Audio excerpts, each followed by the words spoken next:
to Lesson 17. In this lesson, we will look at the dative case.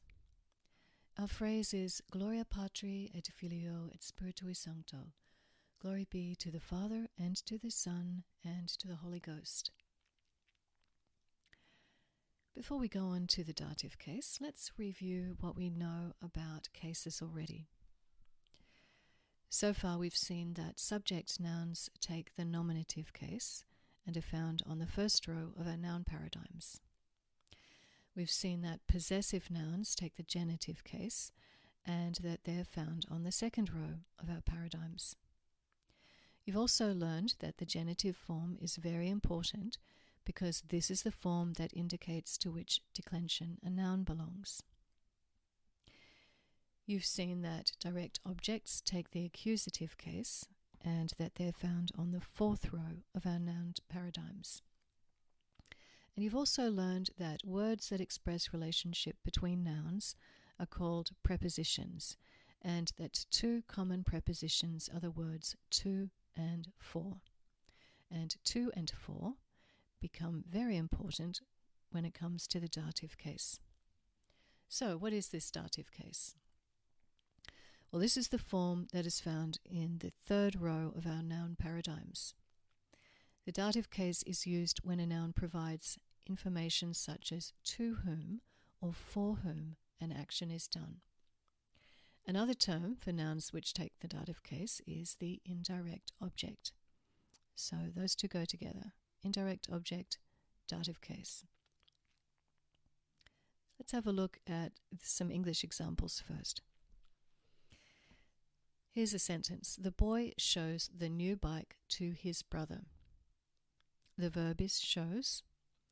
The subject is boy, because that tells us who shows. The direct object is bike, because that tells us what is being shown. The adjective is new, by the way, in case you didn't pick that up. And now we need to find the indirect object. So this is the new use of the noun, and it indicates to whom the bike is shown. We find the indirect object by asking the question to whom or for whom the action is done. And brother answers the question to whom the bike is shown. Therefore, brother is the indirect object. So, a new question to ask, to whom or for whom the action is done, and a new use of the noun, indirect object. Here's another way of stating the same sentence. The boy shows his brother the new bike.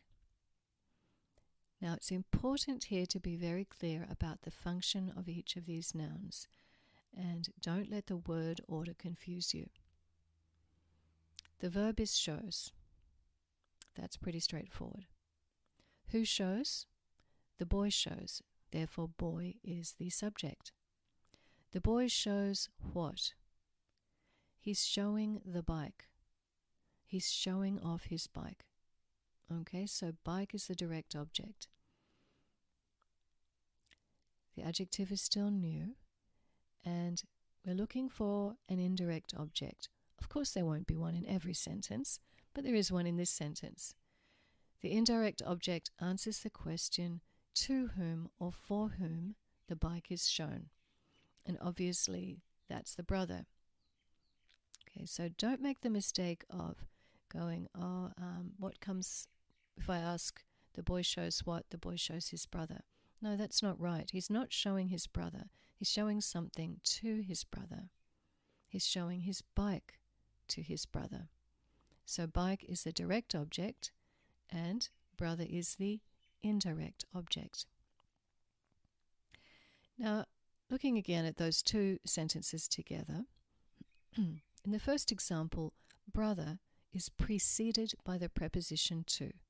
That means the preposition to comes right before brother. In the second example, brother is not preceded by a preposition, but it still means that the bike was shown to him. In both cases, brother is the indirect object. One uses the word to to express that, and the other example does not require the use of the word to. Now, on to Latin indirect objects. In Latin, indirect objects are not used with a preposition, and they take the dative case. The dative ending will show you that the word is translated as to something or for something.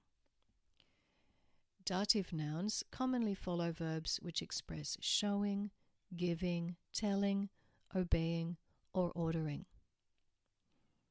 Okay, so dative nouns don't fit with every single verb.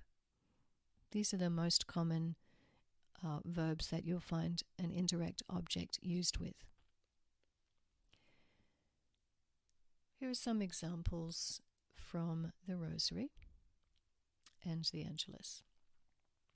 And this week's phrase is a good example of nouns that use the dative case to express to whom.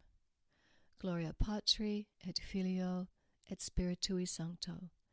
Glory be to the Father, and to the Son, and to the Holy Ghost. Patri means to the Father. Filio means to the Son. Spiritui Sancto means to the Holy Ghost. And note that sancto also takes the dative case. Since it's an adjective, it needs to agree with the case of the noun it modifies. So in this example, spiritus ghost takes the dative case.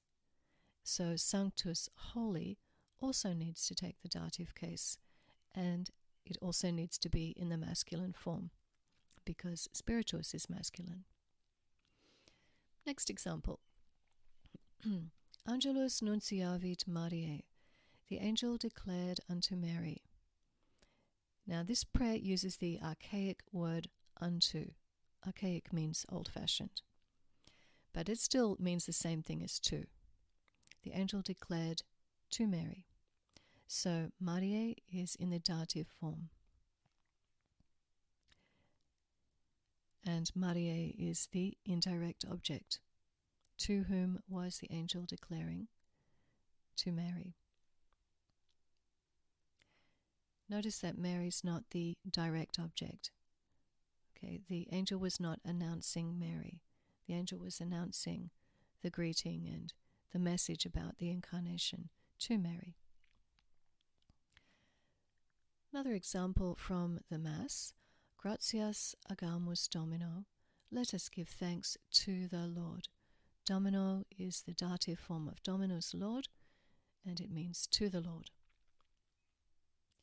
Now, something to note. This use of the word to as a part of the indirect object is different from the word to when it's used to express movement or traveling. So what do I mean by that? If we want to indicate that someone is walking to the church, we would use the accusative case with a preposition. For example, ad ecclesiam, to the church. Okay, so that one indicates movement when we say to something and use the Latin preposition. If it's an action being performed to something or for something, that's when we use the dative without a preposition in Latin. Vocabulary for this lesson is 6 new nouns. Sanctus sancti masculine saint. Communio communionis feminine communion. Remissio remissionis feminine remission.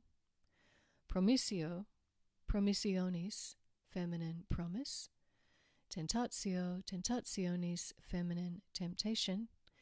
Via viae feminine way or road. Notice that sanctus is the same word as the sanctus we use as an adjective. It's also used as a noun, and it's in the masculine form for a masculine saint. There's also a feminine form, sancta, for a feminine saint.